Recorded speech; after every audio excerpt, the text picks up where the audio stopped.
Lazima ufike mahali unasipita unakuta kiwetu naambia simama. You must go a process.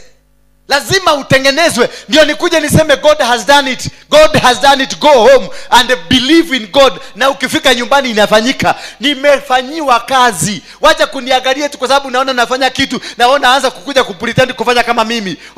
No, utakaukiwa. Utaenda kufanya mapepo yanakuuliza wewe ni nani?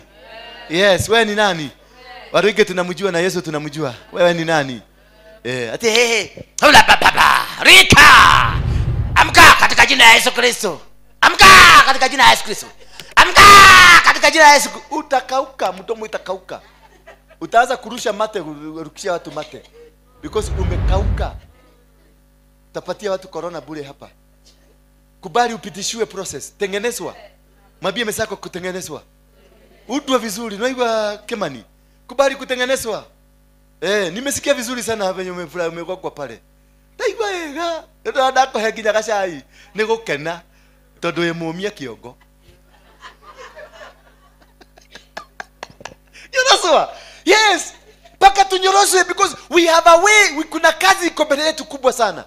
Na hii kazi iko mbele yetu si ya marigo, si ya mtu marigo, si ya mtu boss, si ya mtu special. Ile kazi iko mbele yetu ni kazi kubwa. Ni kazi ya kungoa, ni kazi ya kuharibu, ni kazi ya kufadhilisha, ni kazi ya kuteketeza, ni kazi ya kupanda na kujenga. Na uwezi, na hiyo kitu unaenda kungoa. Hauendi kungoa mabrother zako na mashoguo.